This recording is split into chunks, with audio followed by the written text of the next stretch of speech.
I am thrilled to announce our presenter this afternoon. Caryn Boisselle is a licensed marriage and family therapist, and she also teaches in our religious school. She's been licensed in the state of Pennsylvania. She's been involved in the field of mental health and advocacy for individuals with intellectual disabilities since 2010. And she's worked as a marriage and family therapist since 2014 in various agencies and currently has a private practice in Festerville, Pennsylvania.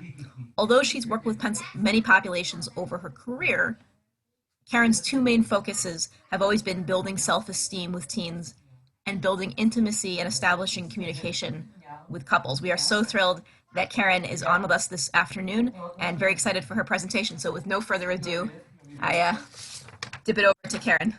Thank you, Rabbi. So it's nice to see a lot of familiar last names from my experience teaching in the religious school I've been teaching at Beth since 2011. So I know that most of you know me as either a kid's current or former Hebrew school teacher. But for those of you who aren't familiar, like Rabbi said, I've been working in the field of mental health since 2010, but specifically marriage and family therapy since 2014. I always love working with teens and preteens along with their families. Today's focus is going to be around navigating family dynamics during the teen years, specifically around teens who are starting to express a desire for individuation and independence. And there are many ways of trying to communicate that to you, and how we as the adults in their lives try to respond in a loving and nurturing but still parental way. So knowing that many people have been practicing social distancing for over a month, and some families closer to 2 months, including with your teenagers, I'm almost certain that conversations around your teen or preteen's desire for independence and expectations of boundaries have come up, whether they were overtly labeled that way or not. So before I get into it, I want to do a check-in and see if any of you have felt that social distancing has impacted your relationship with your teen or preteen in either a good or a bad way. If anybody would like to share that.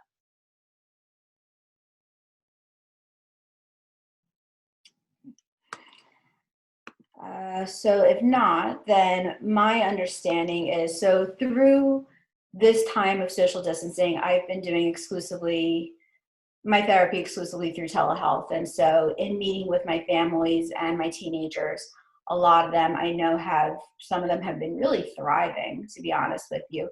Generationally, teens, this current generation teenagers are very familiar with the idea of communicating with their friends via FaceTime or not Zoom, but Skype or whatever device they use. So for a lot of them, frankly, this hasn't been so terrible, but the whole idea of missing that physical connection, even though they struggle to label it in that way, because to them maybe this isn't so different.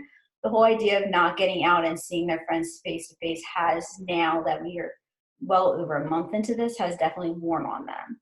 And so that whole idea is not surprising to me.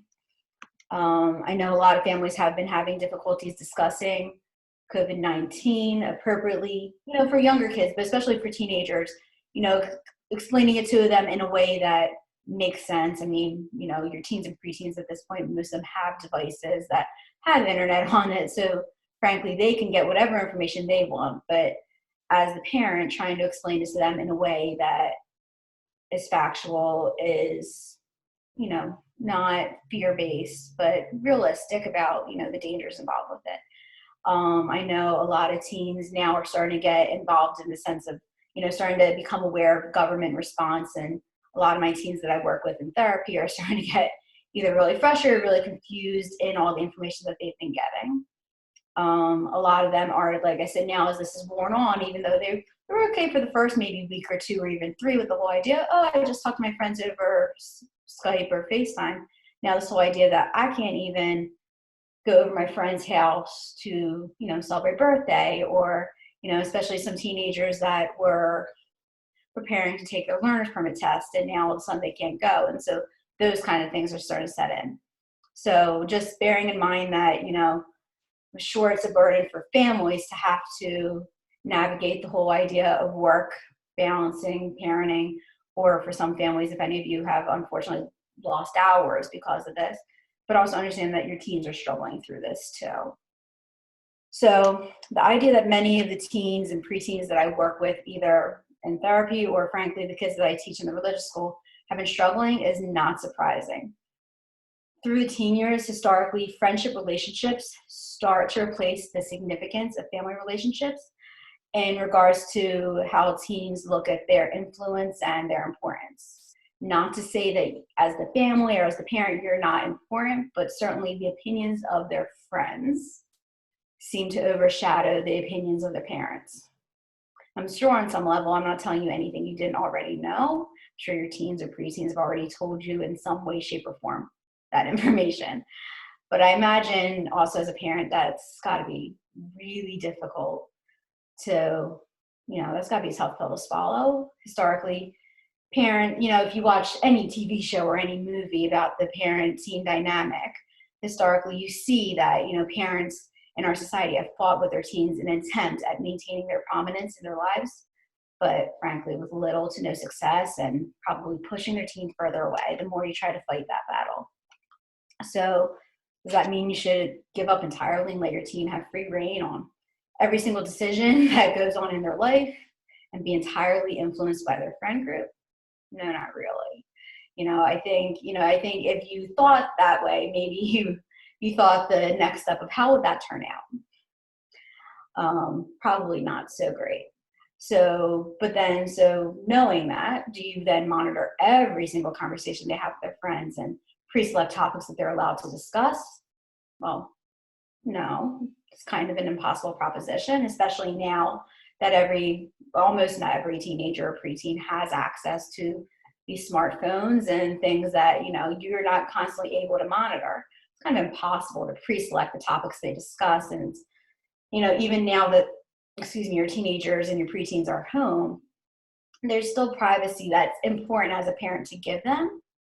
And so, it's having that balance, it's striking that balance. And so like with most healthy relationships, whether it be with anybody, but especially with your teenager, it's important that the goals are maintaining a sense of balance and trust on both ends, that they trust you and that you trust them. As much as you might know what your teen needs to do in order to earn your trust, maybe it's time to start thinking about how do you earn your teen's trust. Not that they don't trust you in terms of, looking out for them and caring for them, but the thing is you've nurtured them and raised them up until this point. From the moment they were born, you've thought about them from probably the moment of that positive pregnancy test, you thought about how this was going to go. And I'm sure along the way, your teen or your kid has in so many ways told you that all your plans are well and good, but they have their own plans too. And so even though you nurtured and raised them, you did so according to what you believed was in their best interest. And so, but now as your teen is getting older, they're starting to think about, well, what's my opinion of what's in my best interest? And it might not always be what mom and dad think is in my best interest. Is that kind of making sense to the discrepancy in that even though you might have an opinion, your teen might have a different opinion of what's in their best interest. So something to consider. And the thing is, as they get older, those opinions will certainly change a lot over time. It will be influenced not just by their friends, it'll be influenced by school, it'll be influenced by, what social activities they engage in. It'll be influenced by a lot of things. It'll be influenced by what they're watching on, not just TV anymore, but what they're watching on YouTube, what they're watching on all the different social media platforms, what they're watching with all the different influencers that are on, Instagram and some of the social media platforms that frankly I don't even know about, to be totally honest with you. My teens that I work with in therapy are constantly laughing at me and teaching me about social media platforms, so I'm even a little behind. So how can you trust, how can they trust you to look out for what they believe is in their best interest? Like I said, it's all about building that trust. But it's also about respecting your teen enough. I know, like I said, I get the whole idea is that, for many, many generations, and I do firmly believe this, that, it is important for kids and teenagers to have a level of respect for their parents. But now this whole idea is that your teen feels respected enough by you. Because if they don't, they're not going to open up. They're not going to have that conversation with you. They're not, if they don't respect, if they don't believe that you respect them, they're not going to trust you. So it has to be about creating this mutual respect with each other. Like I said, at the end of the day, you're the parent, you get the final say. I never step on parents' toes in terms of that. But at the end of the day, it's about making your teen on some level feel respected and heard, so that way they want to talk to you, so that way they can trust you. So the question that you have to consider is, do you respect your teen enough to have these conversations around your beliefs, their beliefs, how their beliefs are different? And these beliefs can be around safety, what's in their best interest, and how to best go about that. You know, maybe you have an idea for a way of how to best go about creating safety for your teen, but maybe your teen has some ideas around how to approach that in a different way. Just because you might have the same common goal, but there might be 20 different ways to get there. And so at the core of it, if it makes it a more comfortable relationship, maybe it might not be the worst in the world to go about it in a different way, as long as the end goal is the same. As parents, there's always this underlying background awareness that at some point your kid is likely to move out and create their own life. For those of you who don't know, I'm 8 months pregnant, and I'm already well aware of the fact that this kid at some point is going to fly the nest, however that happens. So I can only imagine for those of you who have teenagers that are, or preteens that are 11, 12, and all the way up to 16, 17, some of them 18 for sure, there's this awareness that they're going to go out on their own. So knowing that, and it's always for you as a parent in the background of your mind, but for your teen, especially as they get older, that's becoming more and more at the forefront. They're aware of it every waking moment. At some point, I'm going to get out of mom and dad's house. I'm sure if you think back to when you were teenagers, maybe you remember having that same forefront awareness that now as a parent yourself, it's background awareness. And so it's just knowing that your teen, your preteen, not so much preteens, but maybe definitely your teen definitely has that forefront awareness that at some point in the next X number of years, X number of months, X number of days, they might be that excited that I'm moving out. And it doesn't mean that they don't like you, or doesn't mean that they don't like being at home. It just means they're excited to strike out on their own. And that's part of the deal with the transitional teen years, is to prepare for that transition to adulthood. So for teens, that awareness is completely unavoidable and at the forefront. And even the most compliant and agreeable teenager, if you are blessed to have a teenager that never gives you an argument for anything, and I know for some of you that might sound impossible, but there are teenagers that are like that. But even for the most compliant and agreeable teenager, they still have opinions about what they'll do differently the second they move out. So as a parent who, like I said, has likely spent your teen's entire life, and even probably before they even crossed over into this world, you spent their entire life considering their best interests and safety, it's important to allow your teen to feel safe enough to emotionally talk about how these often uncomfortable discrepancies with you as a parent, because I can almost certainly guarantee that if they're not discussing it with you, they're discussing it with their friends who are, again, highly influential in their lives. Not with their friends, maybe with hopefully other trusted adults. It doesn't always have to be a conversation mom and dad initially. Sometimes it can be helpful to have another trusted older cousin or aunt or uncle or coach that they feel comfortable talking about it with. But at some point, it does have to become a conversation with mom and dad. But a lot of times teens will feel comfortable having it with a trusted adult. I know I've been approached by a lot of teens and preteens along my career, both as a therapist and as a teacher, where they kind of want to run something by me before they go to their parent. And I'm always open to it, but I'm always the kind of adult that's like, okay, if you're having this conversation with me, I will hold on to it for a week or two or maybe a month, but then at some point, you got to talk to mom and dad, because if you don't, I will. And so, but the thing is, you hope that most adults in their life are like that too, that, they can kind of be a venting post, but at some point the push is to talk to the parent. But the thing is, you can't always assume that people are going to be that way. You can't always assume that their friends are going to be that way too, that you need to talk to your parents about this. So you have to, as a parent, create that environment that they want to talk to you, that they're not only comfortable talking to their friends or to, like I said, other trusted adults in their lives. So as a parent, I've created this whole, I spent a good 15 minutes or so creating this whole dynamic where, it's the parents on one side and the friends on the other side. And it doesn't have to be that way. And so as a parent, it might often feel like you're competing with your teen's friends for their attention and their trust, and at times their love. And I know that's really a hard pill to swallow, I can imagine.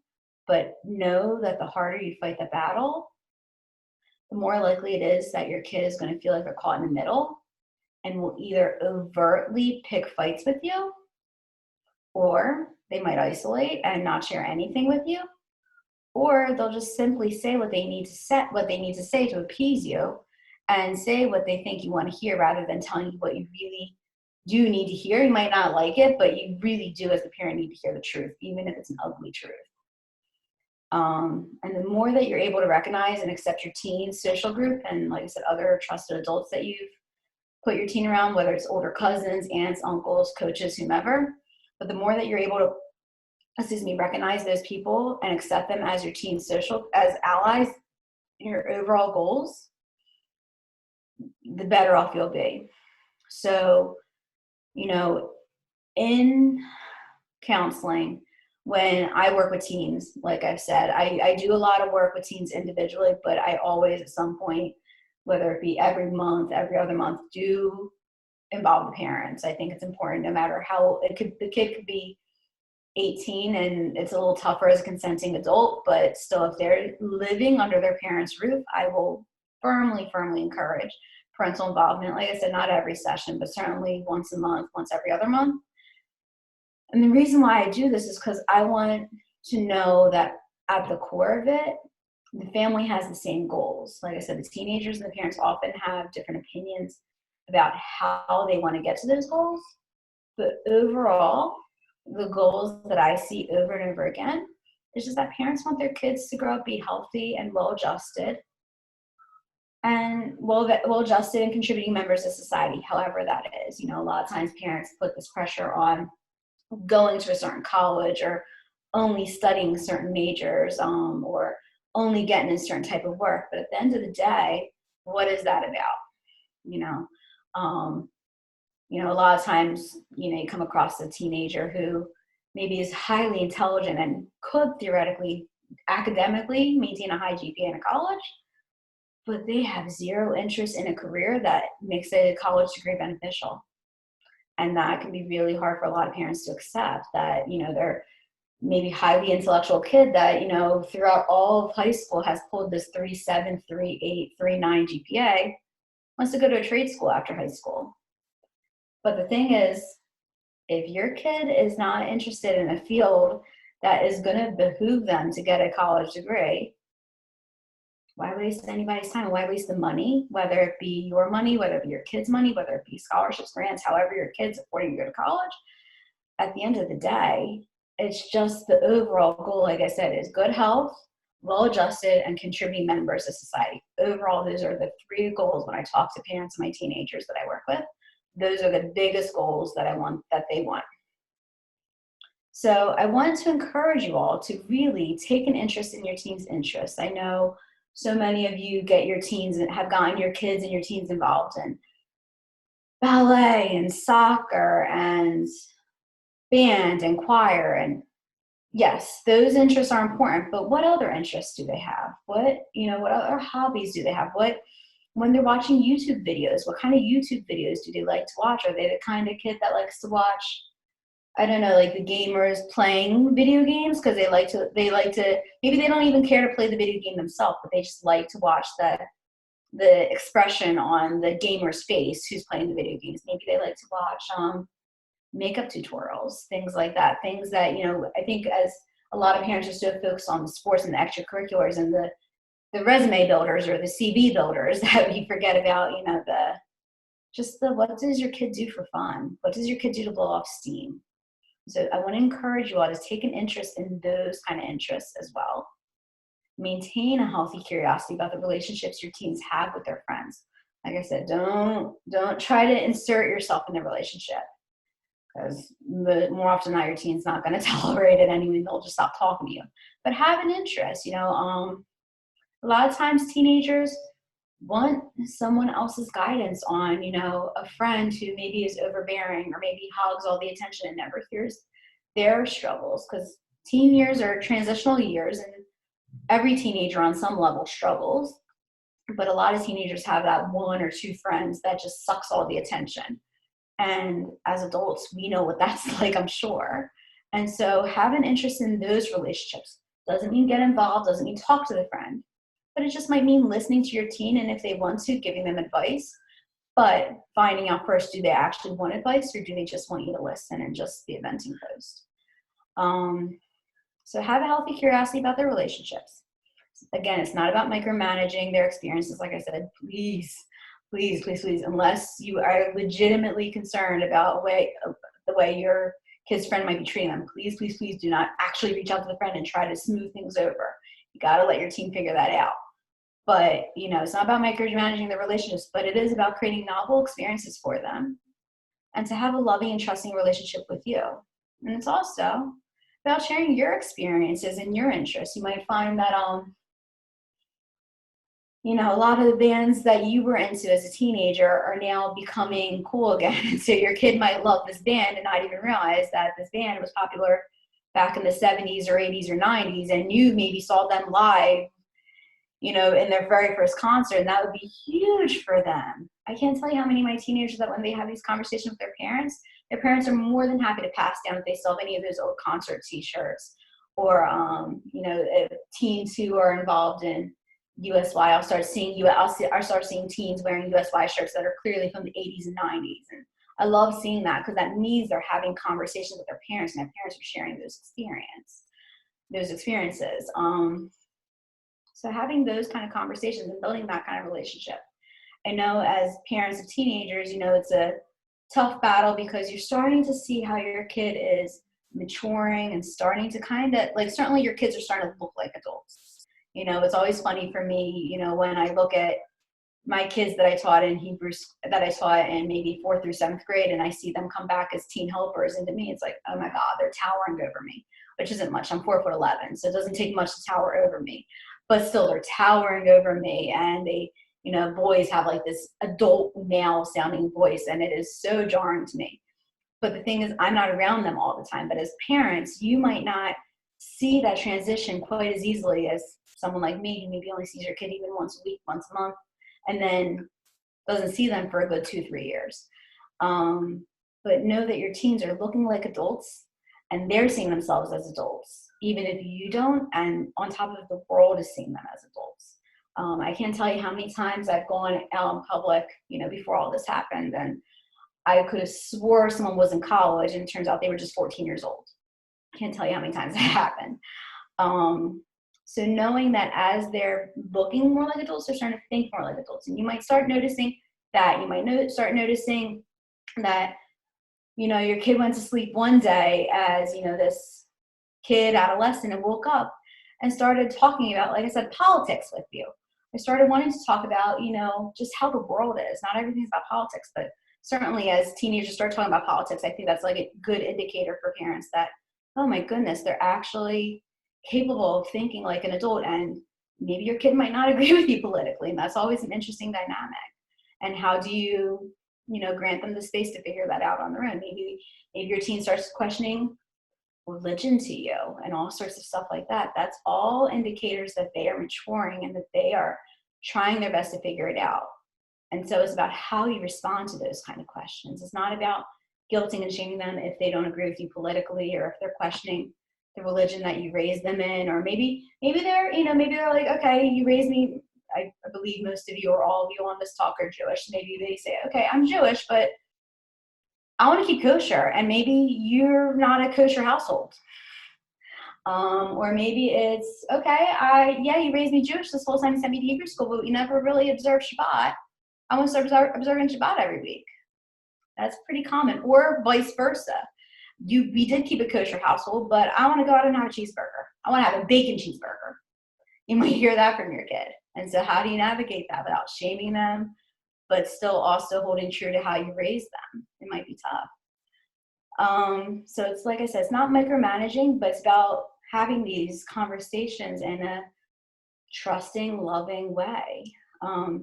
So, my hope is that, in the next 5, 10, or even 15 years, as your kid who maybe now is starting to question politics and religion and all those more mature topics, that you're able to count them as someone who is a friend, which I know is a weird concept for parents. But if you think about maybe your relationship with your own parents now, and especially how your relationship shifted with your parents when you were in your early 20s and mid 20s, because that's another big transition. And so, but the only way you're going to be able to count them in that way, or that they're going to count you in that way, is that they become this healthy, well-adjusted, contributing adult member of society that makes you so proud day after day.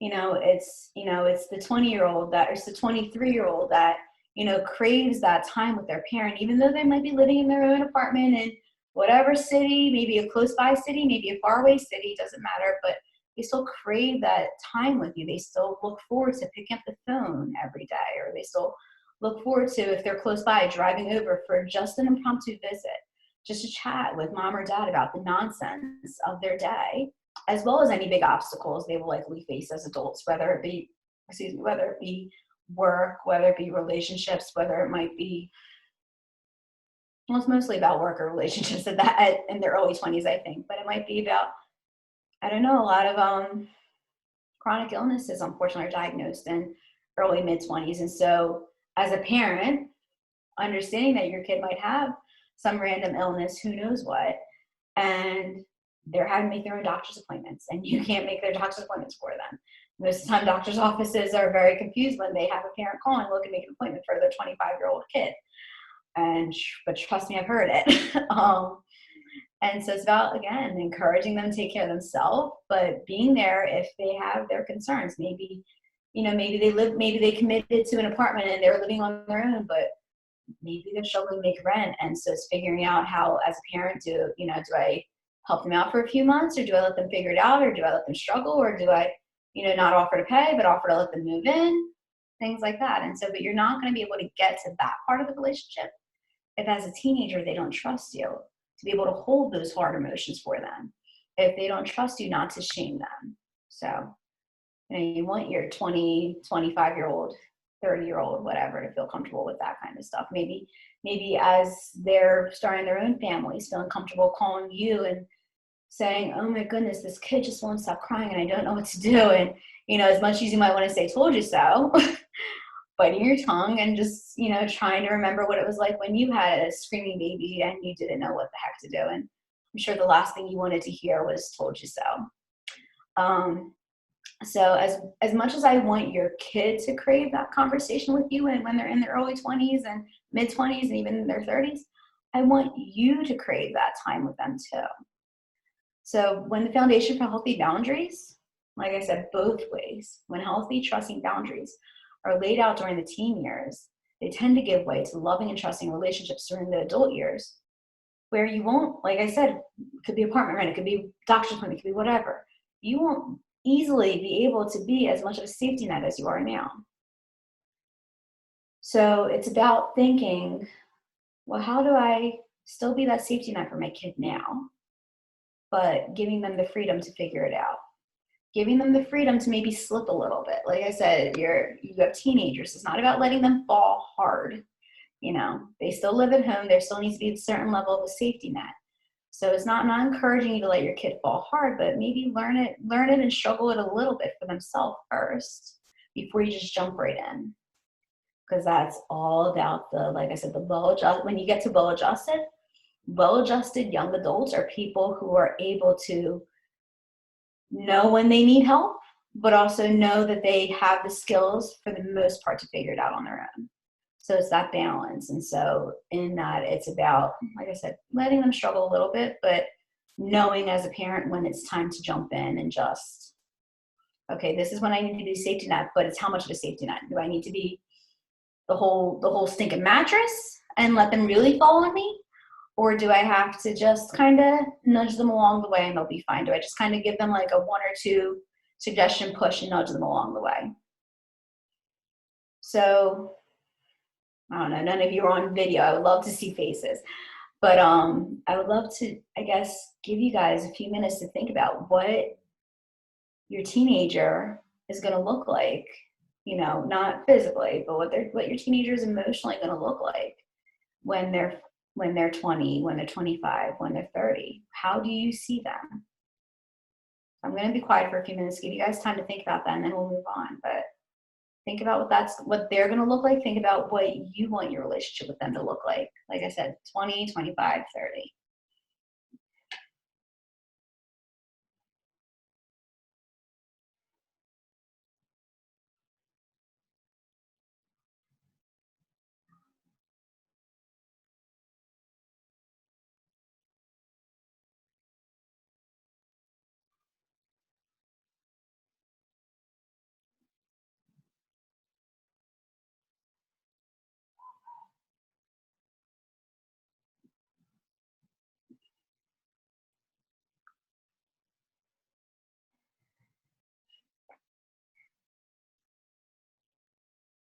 If any of you want to, if any of you have any questions, now's a good time. I'll give a few minutes. Does anybody have any questions? Anybody, when they looked at the topic of this talk, feel like they specifically had a question that maybe wasn't addressed?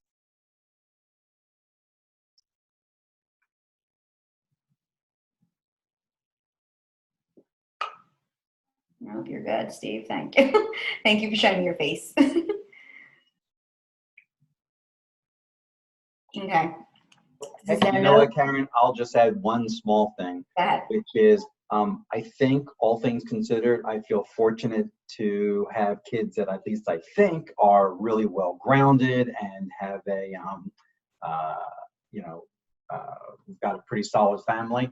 But I have noticed one thing, which is as my parents are getting older, I overtly make sure that they see me treating my mother so well and always making sure that I'm there for her, because I want to model the activity that I want them to have when they get older. So I think that I think that's thinking about a little bit past the 20 or 30, but it's something I think about.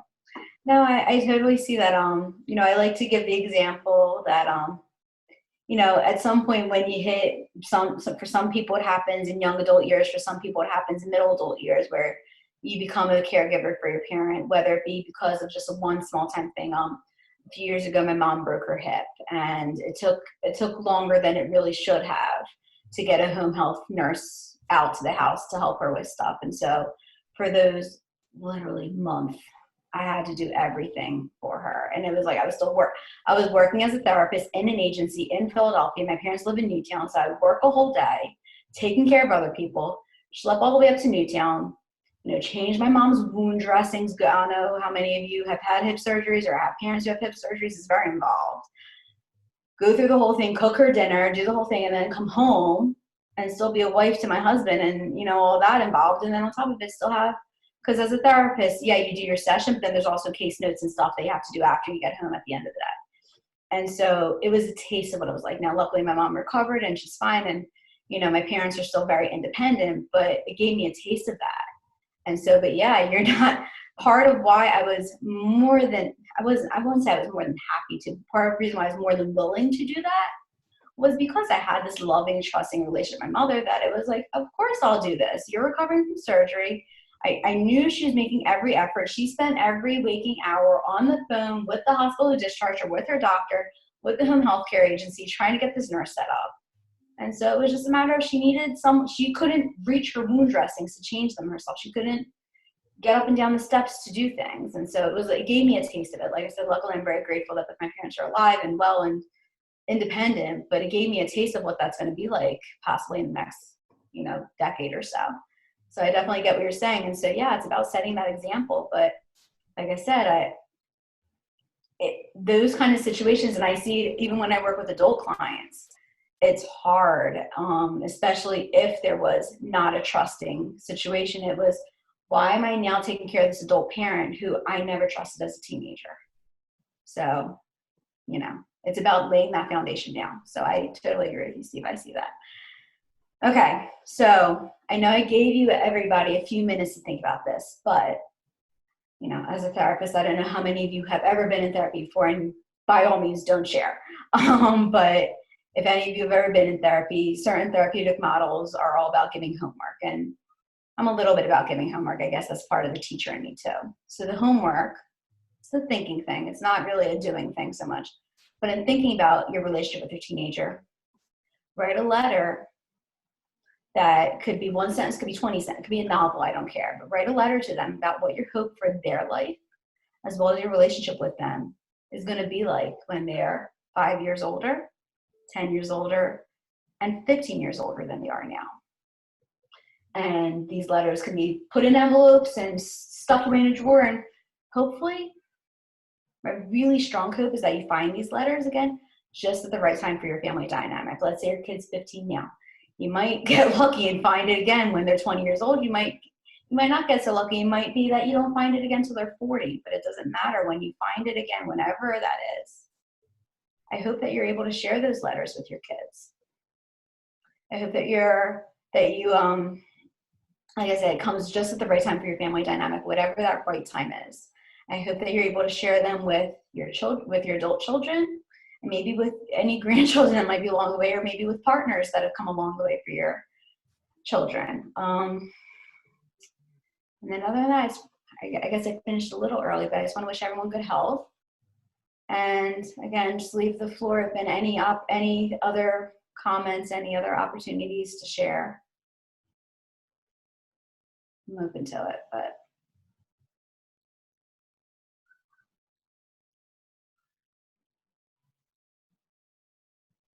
Hey, Caryn. Yeah. Mine not on mute. Okay. So, you asked us to think about what we want our kids' life to look like. Mm-hmm. One of the things that I keep trying to focus on is trying to get my kids to think about what they want their life to look like, because I think just sort of the basic thing of, it's always easy to just wake up in the morning and do whatever you're told.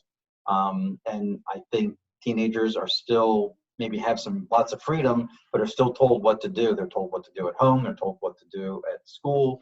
How they may be influenced what to do by their friends. So I keep asking my kids, or I try to once in a while, to have them think about what do they want their life to look like, and start to think about that, because how are they going to get to that? And not sure if that's an exercise that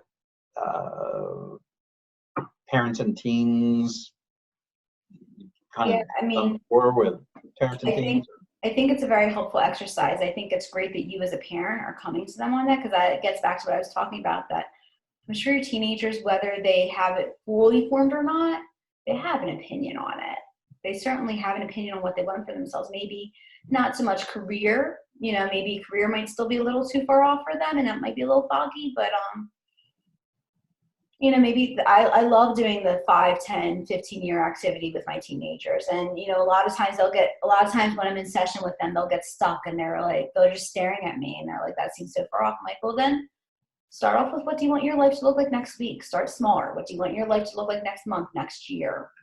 I actually just ironically today did it with my 5th graders at the end of my love session. I asked them, what do you want next year to look like differently for you? And some of their answers were very, COVID-19, get out of the quarantine related, that I want everyone to be healthy. I want to be able to see my friends again. But some of them wrote really sincere, well thought out answers. And that was just in 5th grade. So I have full faith that my 5th graders were able to do it. Your older preteens and your teenagers are able to do it. So, like I said, it might be a little bit different for them to be put on the spot by mom or dad, because they might, again, be wanting to say what they think you want to hear. And so it's just saying, listen, just tell me what you want for your life. I can't guarantee that I'll be thrilled with it, but I'll be proud of you no matter what. And that's really what they need to hear. you might have a kid that says, I want to go run off with the circus and go be a clown. And it's like, you got to swallow that pride a little bit and just be like, listen, no matter what, as long as you're a good person, at the end of the day, I'm proud of you. Interesting. There's a natural transition to that when they're in college. My kids are a little bit older. I've got 20-year-old twins. Yeah. And I saw, maybe not freshman year, but this past year, sophomore year, that kind of happened naturally for themselves. Mm-hmm. They transitioned from asking me what my opinion was of their life to them telling me what their opinion was of their life. Mm-hmm. And it kind of just happened naturally, which is nice. Yeah. Yeah, and so it's just, like I said, knowing that your kids have that opinion, whether or not it's overtly talked about or not, is different. Like I said, I think it's important. Certainly, I want to encourage you, Steve, or anybody else, to continue having those conversations with your kids. Continue bringing up those conversations. And just, like I said, just knowing, like, listen, your answer doesn't have to be something that you think is going to make me happy. And letting them know what would truly make you happy is that they're healthy and overall happy with their decisions. I think, the joke is every Jewish parent's dream is the doctor, lawyer, or accountant kind of thing.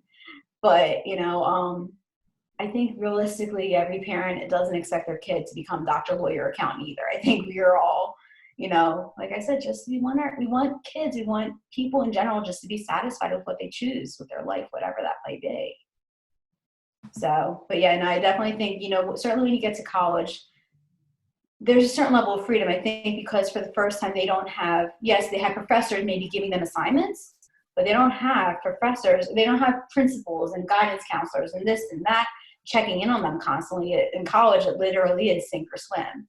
You'll have a professor give an assignment, and for the most part, your professor's not checking in on you. If you don't submit that assignment, it's just going to be submitted as a zero, and it is what it is. No teachers reaching out to parents saying, hey, so-and-so didn't submit this assignment. So I think that element of sink or swim certainly makes young adults really get it together and figure out, I need to figure this out for myself because no one's going to reach out for me anymore. And so that's that whole element of, like I said, being mature enough to try to figure out on your own, but also being mature enough to know when to ask for help, because there's a lot of maturity in knowing when to ask for help too. Okay, anybody else? Okay, thank you everybody for listening to me. I appreciate it. I want to thank you so much, Caryn. That was an amazing presentation. Really, really very helpful. And even as someone without teens, I've been taking mental notes. So yeah, beautiful.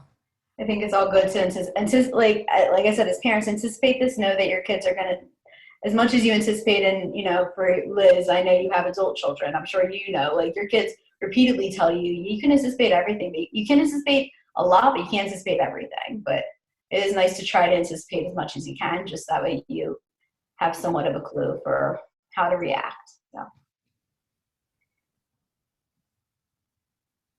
Thank you. Thank you, guys. Nice seeing everybody. Thank you so much, Caryn. It's wonderful.